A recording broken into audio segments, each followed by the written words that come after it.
Baik Cang, Bapak Ibu, apa kabarnya? Semoga selalu dalam lindungan yang Maha Kuasa ya. Amin amin ya rabbal alamin. Sekarang kita bahas soal masker aja ya. Dengar-dengar kan katanya menarik nih bahas masker ya. Masker macam-macam ya. Menarik nih. Kata siapa?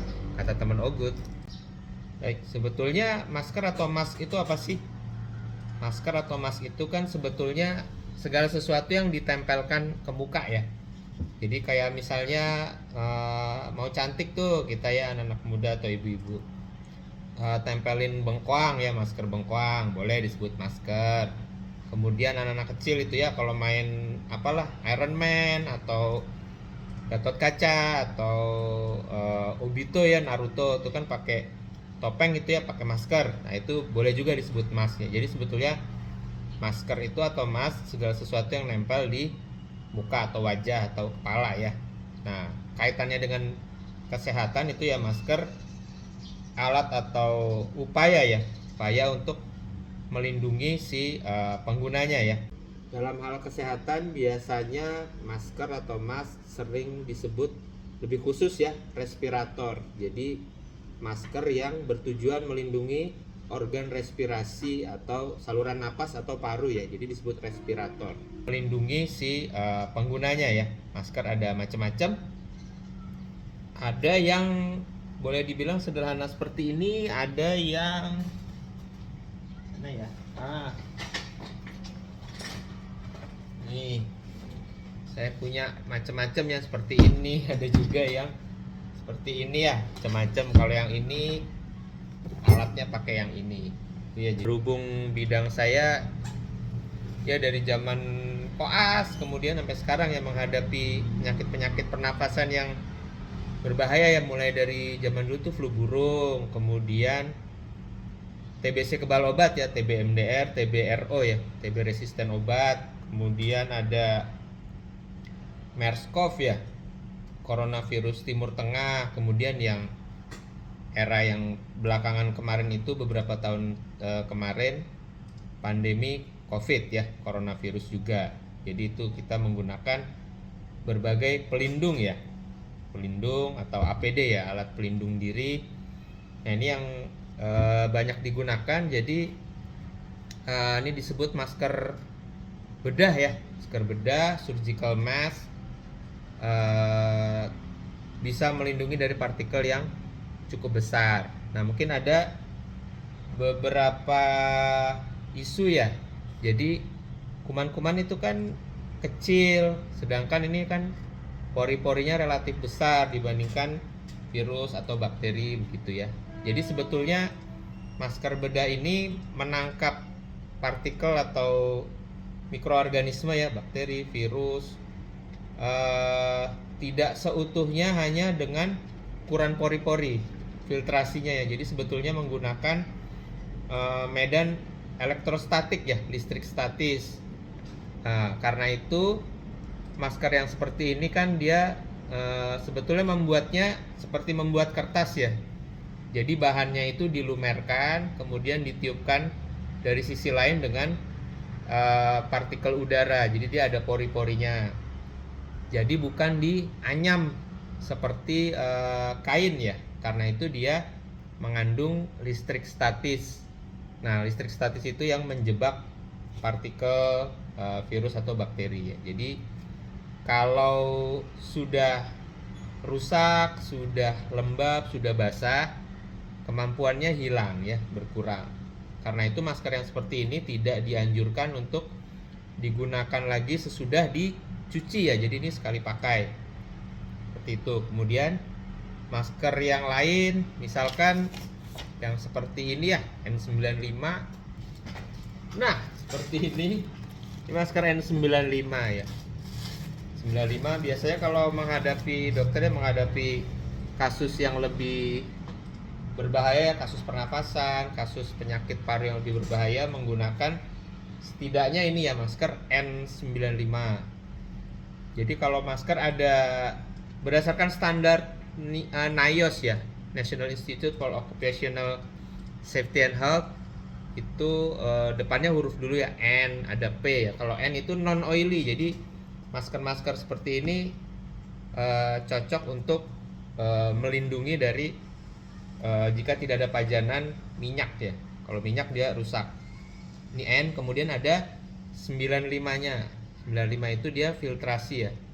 Dengan uji baik dengan garam atau dengan bakteri atau virus ukuran 3 mikron setidaknya bisa memfiltrasi 95% atau lebih ya.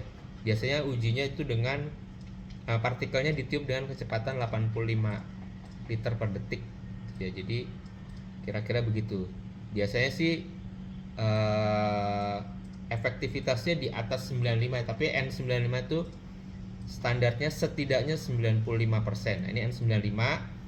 Selain kualitas dari maskernya itu bahan juga perlu fit test ya. Jadi uji kecocokan. Bisa jadi maskernya bagus tapi tidak cocok dengan bentuk kepala atau wajah seseorang pemakainya. Jadi dia ya, jadi biasanya sebelum digunakan ada uji kecocokan atau fit test ya.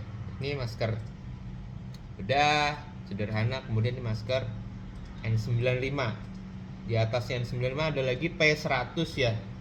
P100 contohnya filternya seperti ini. Ini biasanya saya gunakan untuk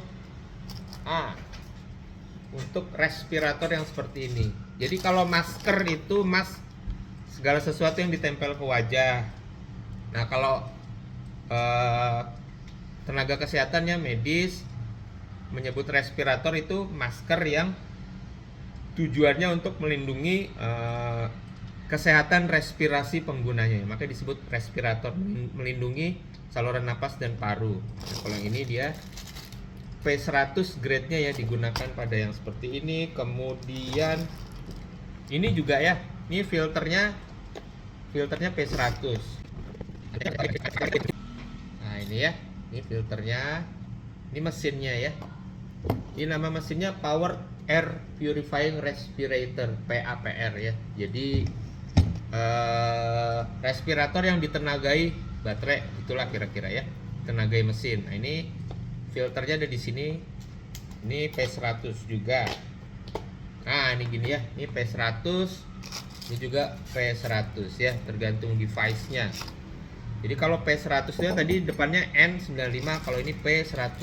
Nah, ini P ini dia oil proof ya, jadi tahan minyak tuh, oil proof. Nah, filternya ini juga betulnya ada macam-macam ya, ada macam-macam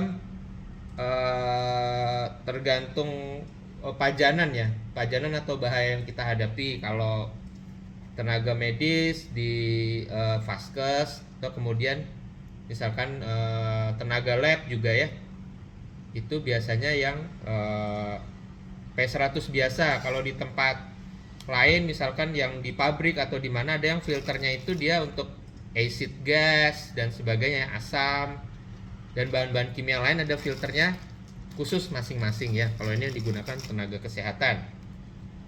Nah, kalau yang Power Air Purifying Respirator, dia filternya ini mesinnya, kemudian dipasang filter, kemudian dia disambungkan ke penggunanya itu ya. Jadi penggunanya mukanya tidak tertutup. Kalau pakai ini kan tertutup ya, tutup. Pakai ini juga tertutup. Kalau yang PAPR ini dia muka penggunanya kelihatan ya. Nah, ini kelihatan. Nah, seperti dia, muka penggunanya kelihatan. Ini sudah agak lama tidak digunakan ya, karena kasus COVID juga ada berangsur-angsur tidak ada di rawat inap rumah sakit ya. Ini nanti jadi ini pipanya disambungkan ke mesin ini, kemudian ya bisa ada beltnya ya, dia diikat di perut atau di punggung biasanya saya. Kemudian nanti mesin ini yang menyaring udara, dari udara ke sini filternya, kemudian udara yang sudah disaring ditiupkan masuk ke helm. Jadi kita bernapas biasa ya. Ini sangat berguna kalau kita melakukan tindakan operasi, prosedur. Karena kalau pakai masker N95 tindakannya lama itu basah. Kemudian kalau maskernya sudah rusak, di tengah-tengah prosedur kita harus ganti maskernya, susah ya. Jadi kalau pakai ini dia tahan lebih lama dan baterainya juga tahan berjam-jam ya. Jadi cukup kuat. Kalau punya baterainya lebih dari satu malah tinggal ganti aja, baterainya mau habis. Kalau ternyata tindakannya masih lama, kita tinggal ganti baterai saja, gitu ya. Cukup penting adalah menggunakan masker bedah ini ya. Selain lebih murah, mudah didapat, juga bisa digunakan oleh tenaga non kesehatan ya. Hanya memang performanya tidak sehebat N95. Pertama, menggunakan masker ini harus diganti atau tidak digunakan kalau secara fisik ya. Secara fisik kira-kira terlihat sudah rusak, dia basah, lecek, robek, apalagi gitu ya, itu ganti atau jangan digunakan gitu ya. Atau kalau kelihatannya masih bagus tapi kelihatannya durasinya sudah dipakai cukup lama dan untuk menyaring itu sudah cukup banyak ya partikel yang dia saring, nah itu dia ganti juga. Untuk panduan spesifik aktivitasnya A, bisa pakai masker ini berapa lama, itu perlu konsultasikan, diskusikan dengan ahlinya ya. Jadi mungkin beda aktivitas, beda berat aktivitas, juga beda daya tahan masker ini ya. Jadi diskusikan dengan ahlinya untuk penggunaan spesifik Bapak Ibu sekalian ya. Jadi ini perkenalan untuk berbagai jenis masker atau respirator. Semoga bermanfaat ya. Kalau dirasa bermanfaat, monggo mohon silakan di like atau subscribe. Terima kasih.